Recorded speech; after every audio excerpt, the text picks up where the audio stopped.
Okay friends, మరి ఈరోజు మనము నిన్న మైత్రి గురించి చెప్పుకున్నాము. మనలో మైత్రీ భావం అనేది పెంపొందించుకోవాలి. మైత్రీ భావం ఎంతగా పెంపొందించుకుంటామో అంతగా మనతో మనం కలిసి జీవించగలుగుతాం మొదటిగా. తర్వాత చుట్టూ ఉన్న ప్రపంచంతో కలిసి జీవించగలుగుతాం, మమేకం అవ్వగలుగుతాం, ఏకత్వంలోకి రాగలుగుతాం. మరి ఆ మైత్రీ భావన అనేది మనలో పెరగాలి అంటే మనం ఏం చేయాలి? ధ్యానం చేయాలి. ఎంత ధ్యానం చేయాలి? ఎంత వీలైతే అంత ధ్యానం చేయాలి. పిండి కొద్దే రొట్టె. ఎంత పిండి ఉంటే అంత రొట్టె వస్తుంది. ఇంత పిండి ఉండి ఇంత రొట్టె కావాలంటే వస్తుందా? రాదు. అదేవిధంగా మనం ఇంత ధ్యానం చేసి ఇన్ని లాభాలు పొందాలంటే పొందలేము. ఇంత ధ్యానం చేసి ఇంత మైత్రత్వం మనము రావాలి అంటే రాదు. పిండి కొద్దే రొట్టె. చెట్టును బట్టే గాలి ఉంటుంది. చిన్న చెట్టుకి చిన్న గాలి వేస్తుంది, పెద్ద చెట్టుకి పెద్ద గాలి వేస్తుంది. చిన్న చెట్టు గాలి పెంచాలంటే పెంచగలుగుతామా? పెంచలేము. చెట్టుని పెంచాలంతే. చెట్టు పెరిగితే ఆటోమేటిక్గా గాలి పెరుగుతుంది. గాలి పెరగడానికి మనం ఏ ప్రయత్నం చేయాల్సిన అవసరం లేదు. మనం చెట్టు పెంచితే చాలు. అదేవిధంగా మన జీవితంలో మార్పు రావడానికి, మన జీవితం అద్భుతంగా తయారవడానికి, మన జీవితంలో ఉన్న సమస్యల నుండి మనం బయటకు రావడానికి మనం ప్రత్యేకంగా ఏం చేయాల్సిన అవసరం లేదు. మనం చేయవలసింది సాధన మాత్రమే. మనం చేయవలసిన సాధన మనం చేస్తే మన జీవితంలో జరగవలసిన అద్భుతం అది మన ప్రమేయం లేకుండానే జరుగుతుంది. మన పని కట్టుకుని మన సమస్యల్ని మనం తీసుకునే ప్రయత్నం చేయాల్సిన అవసరం లేదు. మనం చేయవలసిందేంటి? సాధన చేయాలి, ధ్యానం చేయాలి. మిగతాది ధ్యానం చేసిన తర్వాత మనకి కడుపు నొప్పి తగ్గిపోవాలి, లేకపోతే కాళ్ళ నొప్పి తగ్గిపోవాలి, లేకపోతే తలనొప్పి తగ్గిపోవాలని ఏ సంకల్పం పెట్టుకోవాల్సిన అవసరం లేదు. ఇప్పుడు మనము ఆహారం తీసుకుంటాం, రోజు ఆహారం తీసుకుంటాం, శరీరానికి తీసుకుంటాం కదా. తీసుకున్నప్పుడు మన పని ఏంటి? ఆ ఆహారాన్ని ఆకలి వేసిన ప్రతిసారి ఆహారాన్ని తీసుకోవడమే మన పని. ఆహారం తీసుకున్న తర్వాత అది జీర్ణమైన తర్వాత లివర్కి ఎంత వెళ్తుంది, కిడ్నీకి ఎంత వెళ్తుంది, హార్ట్కి ఎంత వెళ్తుంది, బ్రెయిన్కి ఎంత వస్తుంది, ఇవన్నీ మనం ఏమైనా సపరేట్ చేస్తామా? సపరేట్ చేసే ప్రయత్నం చేస్తామా? చేయము. మనం సరి అయిన ఆహారాన్ని సరి అయిన సమయంలో తీసుకున్నప్పుడు ఆ శరీరంలో ఏది ఎక్కడికి చేరాలి, దేనికి ఎంత అవసరం ఉంది అనేది శరీర ధర్మం శరీరం చూసుకుంటుంది. మన ధర్మం ఏంటి? శరీరానికి సరి అయిన ఆహారాన్ని సరి అయిన సమయంలో అందించడమే మన ధర్మము. అదేవిధంగా శరీరం శక్తిహీనమైనప్పుడు శరీరం రోగగ్రస్తం అవుతుంది. కాబట్టి ఆ శక్తిని ఇవ్వడానికి శరీరానికి నువ్వు ధ్యానం చేయాలి. ధ్యానం చేస్తే శరీరంలో ఎక్కడెక్కడ శక్తిహీనమైందో, ఎక్కడెక్కడ నీకు రుగ్మత ఉందో, ఎక్కడెక్కడ ప్రాబ్లం ఉందో, ఎక్కడెక్కడ బ్లాక్ ఉందో అక్కడక్కడ ఆ శక్తి వెళ్ళేసి హీల్ చేయడం జరుగుతుంది. నువ్వు ప్రత్యేకంగా దాన్ని ఎక్కడికి తీసుకెళ్లాల్సిన అవసరం లేదు. మన దైనందిక జీవితంలో మనం అర్థమయ్యే విధంగా ఒక ఎగ్జాంపుల్ చెప్పుకోవాలి అంటే, మనం భౌతిక జీవితంలో మనకు వచ్చిన సమస్యల్ని తగ్గించుకోవడం కోసం మెడిసిన్ వాడుతూ ఉంటాం, మందులు. ఈ శరీరానికి ఏ మందులు అవసరం లేదు. ఈ శరీరమే పెద్ద వైద్యశాల. ఈ శరీరానికి కావాల్సిన ప్రతి ఒక్క ఔషధాన్ని ఈ శరీరమే సృష్టించుకునే శక్తి శరీరానికి ఉంది. దాన్ని మర్చిపోయాం కాబట్టి ప్రత్యామ్నాయంగా బయట నుండి మనం తీసుకోవాల్సిన అవసరం వస్తుంది. ఓకే, ఇప్పుడు మనము ఒక ఎగ్జాంపుల్ చెప్పుకుందాం. ఇప్పుడు మనకి తలనొప్పి వచ్చింది, డాక్టర్ దగ్గరికి వెళ్ళాం, ఒక టాబ్లెట్ ఇచ్చాం. ఎక్కడ వేసుకుంటాం? అది తలలో వేసుకుంటామా? ఎక్కడ వేసుకుంటాం? నోట్లోనే వేసుకుంటాం. కాలు నొప్పి వచ్చింది, ఎక్కడ వేసుకుంటాం? నోట్లోనే వేసుకుంటాం. కడుపు నొప్పి వచ్చింది, ఎక్కడ వేసుకుంటాం? నోట్లోనే వేసుకుంటాం. మనం ఆ టాబ్లెట్ని నోట్లో వేసుకోవడం వల్ల అది ఆ యొక్క మెడిసిన్ ఏదైతే ఉందో అది లోపలికి వెళ్ళి ఎక్కడైతే ప్రాబ్లం ఉందో అక్కడ ప్రభావాన్ని చూపుతుంది. అవునా కదా? ఎక్కడ నొప్పి ఉందో ఆ నొప్పి అనేది తగ్గుతుంది. అంతే తప్పనిచ్చి మనకు నొప్పి ఎక్కడ వస్తే అక్కడ టాబ్లెట్ వేస్తాం తీసుకెళ్ళి ఇయ్యం. అదేవిధంగా మనము ఎక్కడ ప్రాబ్లం ఉందో అక్కడ దాని గురించి ప్రత్యేకంగా ధ్యానం చేయాల్సిన అవసరం లేదు. ఇవాళ రేపు చాలామందికి చాలా రకాల సందేహాలు ధ్యానం పట్ల. ధ్యానం ఎలా చేయాలి, ధ్యానం కళ్ళు మూసుకుని చేయాలా, కళ్ళు తెరిచి చేయాలా, ధ్యానంలో ఎవరినన్నా ఆహ్వానించాలా, ధ్యానంలో ఏమైనా సంకల్పాలు పెట్టుకోవాలా, ధ్యానం దేనిపైన చేయాలి, దేని మీద కాన్సన్ట్రేషన్ చేస్తూ ధ్యానం చేయాలి, మన చక్రాల మీద కాన్సన్ట్రేషన్ చేస్తూ ధ్యానం చేయాలా, లేకపోతే మన ఆర్థిక పరిస్థితుల మీద కాన్సన్ట్రేషన్ చేస్తూ ధ్యానం చేయాలా, దేని మీద ధ్యానం చేయాలి? యూట్యూబ్ చూస్తే మనకి ఎన్నో రకాల వీడియోలు, ధ్యానం ఎలా చేయాలి అంటే రకరకాల వీడియోలు వస్తాయి. ఒకరు సహస్రార ధ్యానం అంటారు, ఒకరు కుండలిని ధ్యానం అంటారు, ఒకరు చక్రాస్ ధ్యానం అంటారు, ఒకరు హీలింగ్ ధ్యానం అంటారు, ఒకరు కర్మాస్ ధ్యానం అంటారు. రకరకాల ధ్యానాలు. ఏ ధ్యానం చేయాలి? మనం రోగము తగ్గాలని సంకల్పంతో రోగం గురించిన ధ్యానం చేయాలా? రోగం రావడానికి కర్మ కారణం కాబట్టి కర్మ గురించి ధ్యానం చేయాలా? రోగం రావడానికి మన ఆలోచన సరిలేకపోతే ఆలోచనల మీద ధ్యానం చేయాలా? ఏ ధ్యానం చేయాలి? చాలామందికి సందేహాలు. సంవత్సరాల తరబడి ధ్యానం చేస్తున్న వాళ్ళని కూడా అడిగితే ఏ ధ్యానం చేస్తున్నారంటే, ఈ మధ్యానండి నేను చక్రాల ధ్యానం మొదలుపెట్టాను, కుండలిని ధ్యానం మొదలుపెట్టాను, ఇంకో ధ్యానం మొదలుపెట్టాను అని చెప్పేసి చెప్తున్నారు. మనం గమనించండి మై డియర్ ఫ్రెండ్స్, మనము ఒక ఇల్లు కడుతున్నాము. ఇల్లు కడుతున్నప్పుడు ఏం చేస్తాం? మొట్టమొదటి ఏం చేస్తాము? పునాది వేస్తాము. నువ్వు ఎన్నో ఫ్లోర్ కట్టాలనుకున్నా కూడా, నువ్వు 10వ ఫ్లోర్ కట్టాలనుకున్నా, 20వ ఫ్లోర్ కట్టాలనుకున్నా, లేకపోతే 100 ఫ్లోర్లు కట్టాలనుకున్నా కూడా ఎక్కడ మొదలు పెడతావు? పునాది దగ్గరే మొదలు పెడతావు. ఆ పునాది దగ్గర మొదలుపెట్టి పునాది వేసి బేస్మెంట్ అయిపోయిన తర్వాత ఫస్ట్ ఫ్లోర్ కడతావు, సెకండ్ ఫ్లోర్ కడతావు, థర్డ్ ఫ్లోర్ కడతావు, ఫోర్త్ ఫ్లోర్ కడతావు, ఫిఫ్త్ ఫ్లోర్ కడతావు. అలా నీకు ఎన్ని ఫ్లోర్లు అవసరమైతే అన్ని ఫ్లోర్లు కట్టుకుంటా పోతావు. ఇప్పుడు నువ్వు గత సంవత్సరం ఇల్లు కట్టావు, గత సంవత్సరం ఆల్రెడీ 4 ఫ్లోర్లు వేసావు. ఈ సంవత్సరం ఎన్నో ఫ్లోర్ వేస్తావు? మళ్ళీ బేస్మెంట్ దగ్గర నుండి వస్తావా? రావు. ఎందుకంటే గత సంవత్సరం ఆల్రెడీ నువ్వు 4 ఫ్లోర్లు కట్టేసావు. కాబట్టి ఇప్పుడు కట్టే ఫ్లోర్ ఏదై ఉంటుంది? 5వ ఫ్లోర్ అయి ఉంటుంది. కాబట్టి అది ఆటోమేటిక్గా జరుగుతుంది. నువ్వు 4 ఫ్లోర్లు కట్టావు కాబట్టి ఇప్పుడు 5వ ఫ్లోర్ నుండి ఆటోమేటిక్గా నువ్వు మొదలు పెడతావు. నువ్వు 4 ఫ్లోర్లు గతంలో కట్టి ఇప్పుడు 10వ ఫ్లోర్ కట్టాలనుకున్నావు అనుకో, బేస్మెంట్ లేకుండా 10వ ఫ్లోర్ కట్టగలుగుతావా? ఏమవుతుంది? గాలిలో మెడలు కడితే కూలిపోతుంది, కట్టలేవు. అదేవిధంగా నువ్వు ధ్యానం చేయడం మొదలుపెట్టిన తర్వాత నాకు వెంటనే సహస్రార ఓపెన్ అయిపోవాలి, వెంటనే హార్ట్ చక్ర ఓపెన్ అయిపోవాలి, వెంటనే కుండలిని జాగృతం కావాలి అంటే ఏమవుతుంది? నీ ధ్యానం నువ్వు చేసినప్పుడు నువ్వు గత జన్మలో, గత సాధనలో ఎక్కడైతే ఆగావో అక్కడ నుండి ఇప్పుడు మొదలవుతుంది ఆటోమేటిక్గా. నువ్వు మూలాధారం దగ్గర ఆగావా, అనాహతం దగ్గర ఆగావా, ఆజ్ఞ దగ్గర ఆగావా? నీకు తెలియచ్చు, తెలియకపోవచ్చు, తెలియాల్సిన అవసరం కూడా లేదు. నువ్వు చేయవలసిందేంటి? నీ సాధన నువ్వు చేయాలి. ఆ యొక్క విశ్వమయ ప్రాణశక్తిని, ఆ బయోకాస్మిక్ ఎనర్జీని నువ్వు ఎప్పటికప్పుడు ఇతోధికంగా తీసుకోగలగాలి. నువ్వు అది చేస్తే చాలు. మిగతాది ఆ లోపల సిస్టమ్ ఏదైతుందో ఆ సిస్టమే చూసుకుంటుంది. ఎక్కడ ప్రాబ్లం ఉంది, ఎక్కడెక్కడికి ఎంత శక్తి పోవాలి, ఎక్కడెక్కడ ఏ హీలింగ్ జరగాలి అనేది. కాబట్టి మై డియర్ ఫ్రెండ్స్, ఈరోజు మనం తెలుసుకోవాల్సిన విషయము ధ్యానం అంటే ఏమిటి? ఏది ధ్యానము? భగవద్గీతలో శ్రీకృష్ణు వారు చెప్పారు, పూజ కోటి సమో స్తోత్ర, స్తోత్ర కోటి సమో జప, జపకోటి సమో ధ్యాన, ధ్యాన కోటి సమో లయ.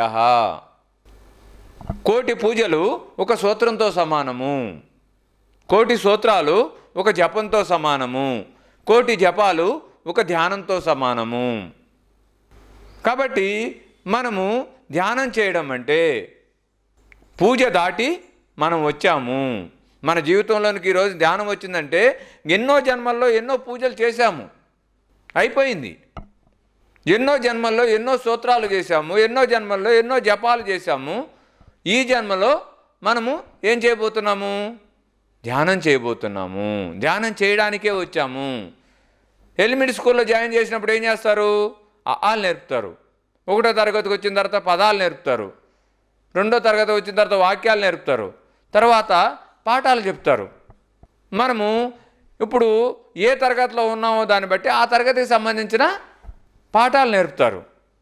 అవునా కదా? నేను 10th క్లాస్కి వచ్చాను, ఇంకా నేను ఆలే నేర్చుకుంటాను అంటే ఏమంటారు?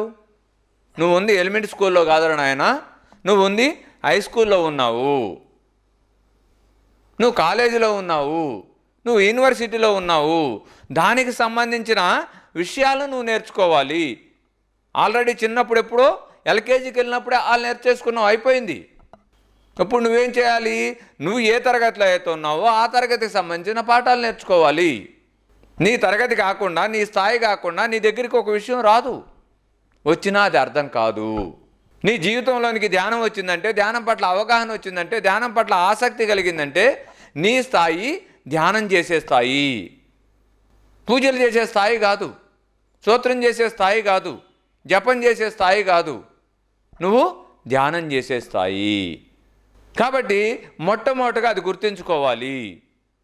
చాలామందికి చాలా సందేహాలు ఉంటాయి. ధ్యానం చేస్తే పూజలు చేయకూడదా అండి?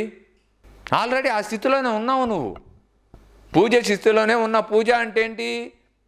పళ్ళు పుష్పాలు పెట్టి ఆ యొక్క దేవుణ్ణి కాకాపడ్డం కాదు పూజ అంటే. మన భారతీయ సాంప్రదాయంలో ఒక చెట్టుని, పుట్టని, గుట్టని, గుండ్రాయిని అన్నిటినీ మొక్కుతారు. ఈవెన్ ఒక మసిగుడ్డను కూడా లక్ష్మీదేవిగా పూజించే సాంప్రదాయం మనది. ఎందుకు అంటే తనలో ఏదైతే దైవత్వం ఉందో ఆ దైవత్వాన్నే అంతటా చూసుకుంటూ తనని తాను నమస్కరించుకుంటమే పూజ. ఆ స్థితికి రావడం కోసమే మనం ఎన్నో జన్మాల్లో ఎన్నో ప్రయత్నాలు చేస్తూ వచ్చాము.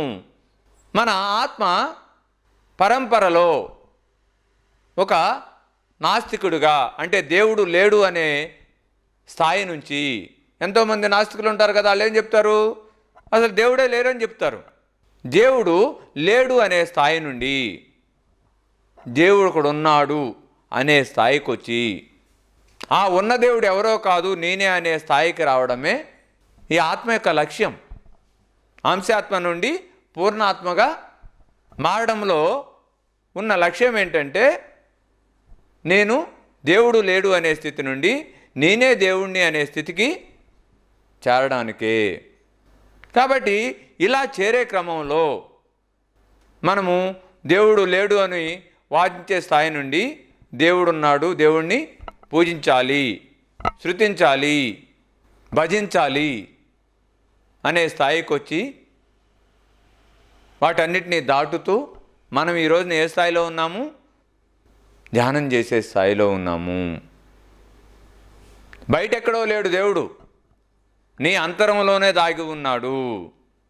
కాబట్టి ఆ అంతరంలో ఉన్న దేవుణ్ణి తెలుసుకోవాలి, దైవత్వాన్ని మరింత తెలుసుకోవాలని చేసే ప్రయత్నమే ధ్యానము.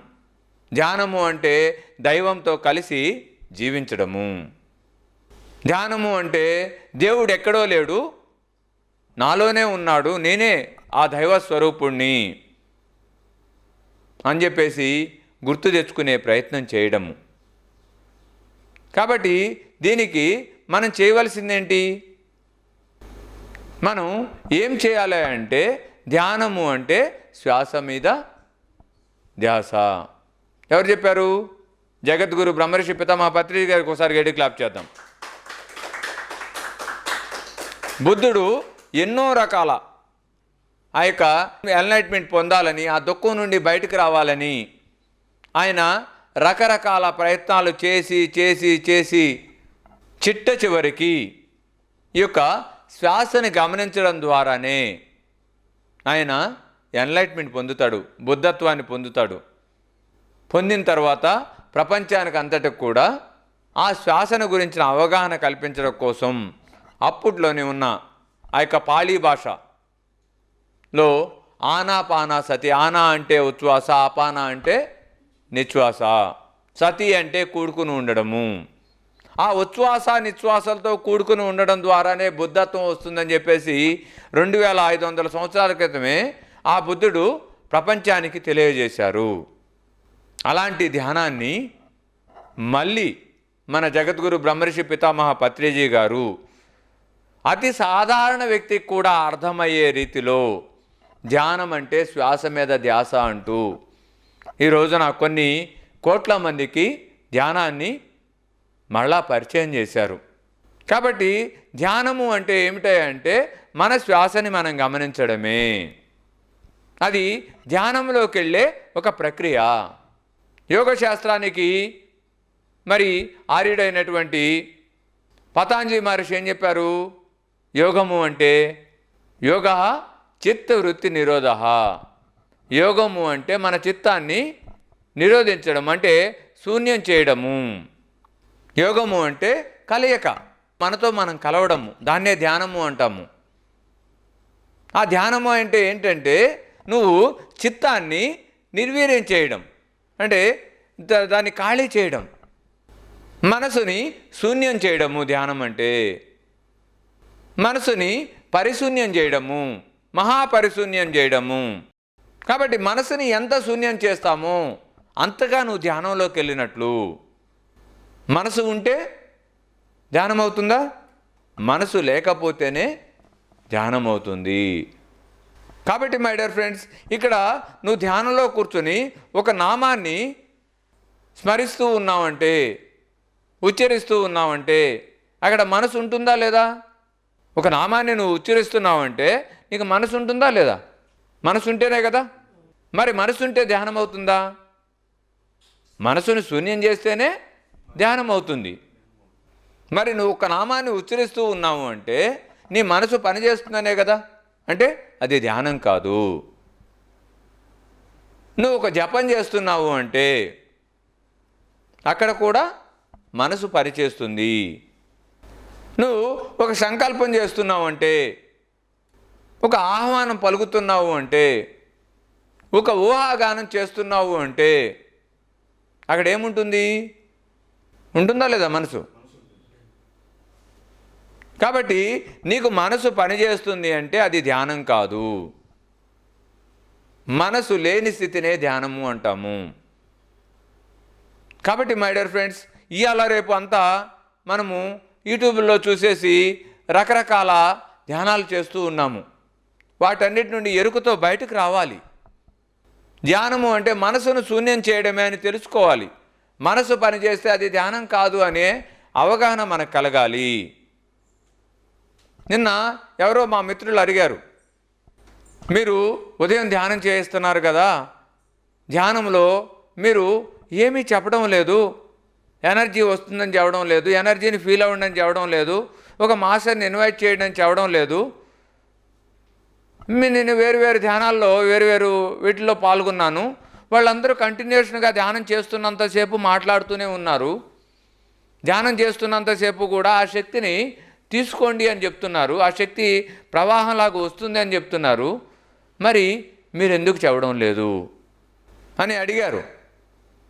ఇక్కడ నువ్వు ఒక అనంతమైన శక్తి వస్తుంది అని చెప్తే నువ్వేం చేస్తున్నావు? అక్కడ ఊహించుకుంటున్నావు. నేను ఒక అనంతమైన శక్తి వస్తుంది నీకు, నువ్వు ఫీల్ అవ్వనంగాలే నువ్వు ఫీల్ అవుతావు. ఎందుకు ఫీల్ అవుతావు? నీ మనసు పనిచేస్తుంది. అక్కడ నీ మనసు పనిచేస్తే అది ధ్యానం అవుతుందా? ధ్యానం కాదు. అలాంటి ఊహాగానాలు చేయవలసిన అవసరం లేదు. బ్రహ్మర్షి పితామహ పత్రిజీ గారు ఎన్నో సందర్భాల్లో చెప్పిన ఒకే ఒక విషయం ఏంటంటే ధ్యానం అంటే శ్వాస మీద ధ్యాస. ఆయన 40 సంవత్సరాల పాటు అది ఎక్కువ విషయాన్నే చెప్పారు. కొత్త వారికి గైడెడ్ మెడిటేషన్ చేయొచ్చు. గైడెడ్ మెడిటేషన్ అంటే ఆ కొత్త వారికి ఆలోచనల పరంపరలో ఆలోచన వెంటబడిపోతూ ఉంటారు కాబట్టి ఆ ఆలోచనల నుండి బయటకు రావడం కోసం, వాళ్ళని ఎరుకలోకి తీసుకురావడం కోసం మధ్యలో మీరు ఎరుకుతో ఉండండి, ఆలోచనలు వచ్చిన ప్రతిసారి శ్వాసను గమనించండి అని గైడ్ చేయొచ్చు. అంతే తప్పనిచ్చి ఏ ఊహాగానాల్ని చేయవలసిన అవసరం లేదు. మీరు ఏ ఊహాగానాలు చేసినా కూడా అది ధ్యానం కాదు, అది భ్రమ అవుతుంది, భ్రమల్లో బ్రతుకుతున్నట్టు అవుతుంది. కాబట్టి భ్రమల్లో నుండి బయటికి రావాలి. అన్నిటికంటే కాలం చాలా విలువైంది. కాలాన్ని సద్వినియోగపరచుకోవాలి అంటే ఊరికే ఇక్కడికి వచ్చి కళ్ళు మూసుకొని భ్రమల్లో కూర్చుంటే కాలం దుర్వినియోగపరిచినట్టు. మన కాలాన్ని మనం సద్వినియోగపరచుకోవాలి. ఇప్పుడు ఎంతోమంది ఈ గురుస్థానానికి వచ్చి ధ్యానం చేస్తున్నారు. వాళ్ళు ఆ శక్తిని ఊహించుకుంటున్నారా? ఊహించుకోవడం లేదు. కానీ మీకు శక్తి తెలుస్తుందా లేదా? తెలుస్తుంది. ఎందుకు? ఇక్కడ ఎంతో సాధన జరిగింది. ఎంతోమంది ధ్యానులు ఇక్కడ గంటల సాధన చేశారు కాబట్టి, ఆ శక్తి ఇక్కడ ఉంది కాబట్టి, మనం ఎప్పుడైతే ఆ శూన్య స్థితికి వెళ్ళామో అప్పుడు ఆ శక్తిని మనం ఫీల్ అవ్వగలుగుతున్నాం. పనిగట్టుకుని శక్తిని మనము ఇక్కడ అనంతమైన శక్తి ఉంది, నేను ఫీల్ అవ్వాలి అనుకోవాల్సిన అవసరం లేదు. అనుకుని ఫీల్ అయినా కూడా అది మన భ్రమ అవుతుంది. అప్పుడు నేను కూర్చొని నాకు ఆ యొక్క వర్షం ఒక ప్రవాహంలా నా మీద కురుస్తుంది, నేను అంతా తడిసిపోయాను అనుకున్నాను. నేను తడిసిపోయిన భావన రావచ్చు, కానీ తడుస్తాననే భావన కలుగుతుంది. హిప్నటైజ్ అంటారు. ఎదుటి వాడిని హిప్నటైజ్ చేస్తాం మనం. చూసారు, హిప్నటైజ్ చేసినప్పుడు ఏం చేస్తారు? నువ్వు వెళ్ళిపోయావు అని చెప్తారు. అంటే ఏంటి? మనల్ని ఒక భ్రమలోకి తీసుకెళ్తున్నారు. కాబట్టి ఇక్కడ నో హిప్నటైజ్. ఎవరు మిమ్మల్ని హిప్నటైజ్ చేయాల్సిన అవసరం లేదు. మీరు శూన్యంలోకి వెళ్తే చాలు. ఆ శూన్యంలోకి వెళ్ళడానికి మనకి వారదే శ్వాస. కాబట్టే శ్వాసను పట్టుకోమని చెప్పారు. యోగి వేమన గారు చెప్పారు, ముక్కులోన గాలి మరి ముక్తికి దారయా. అంటే ముక్కులోన గాలి ఏం చేస్తుంది? నీకు ముక్తినిస్తుంది. ముక్తి అంటే ఏంటి? విడుదల. దేని నుండి విడుదల అంటే బంధాల నుండి విడుదల, దుఃఖాన్ని నుండి విడుదల, అన్నిటి నుండి విడుదల కావడమే ముక్తి. ఆ ముక్తి ఎలా వస్తుందని చెప్తున్నారు? ముక్కులోన గాలితో ఉండడం వల్ల. దాన్నే బ్రహ్మర్షి పితామహ పత్రిజీ గారు ఏం చెప్పారు? ధ్యానం అంటే శ్వాస మీద ధ్యాస. శ్వాస అంటే ముక్కులోని గాలినే కదా. కాబట్టి మై డియర్ ఫ్రెండ్స్, మనకి ముక్తి రావాలి అన్నా, మనకున్న సమస్యల నుండి మనం బయటకు రావాలి అన్నా, మన లక్ష్యాల వైపు మనము ప్రయాణించాలి, ఆ లక్ష్యాల్ని సాధించాలి అన్నా మనం మరింత శక్తివంతులం కావాలి. మన ఆత్మ మనం ఎలా అయితే ఈ శరీరానికి ఆహారాన్ని ఇవ్వకపోతే ఈ శరీరం క్షీణించిపోతుందో, మన ఆత్మ కూడా శక్తి అందకపోతే మన ఆత్మ కూడా క్షీణించిపోతుంది. ఎంత ఆత్మ క్షీణించిందో అంత బుద్ధిహీనులుగా జీవిస్తాము. బుద్ధిహీనత్వం పోయి బుద్ధిమంతులుగా తయారవ్వాలి అంటే మన ఆత్మ శక్తిని పుంజుకోవాలి, శక్తివంతం కావాలి. ఎంత శక్తివంతం అవుతుందో అంత బుద్ధిమంతులుగా తయారవుతాం, మనం బుద్ధత్వం వైపుకు వస్తాము. మరి ఆత్మకి శక్తి అందాలి అంటే మన మనసుని మనం శూన్యం చేయాలి. అదొకటే ఏకైక మార్గము. అలా కాకుండా మీరు ఈ రోజే నేను బుద్ధుడిని అయిపోవాలి, 1వ తరగతి చదివే కుర్రోడు ఈ రోజే నేను పిహెచ్డీ చేసేయాలంటే అవుతుందా? అవును, వెయిట్ చేయాలి. ప్రతిదానికి ఒక సమయం పడుతుంది. ఆ సమయం పట్టేంతవరకు వెయిట్ చేయాలి. మనము అన్నం వండుతాము, ఏం చేస్తాము? బియ్యం కడిగి దానిలో కొన్ని నీళ్లు పోసి పొయ్యి మీద పెడితే కొంత సమయం తర్వాత పెట్టంగాలి ఉడికేస్తున్నాను, దానికి కొంత సమయం కావాలి.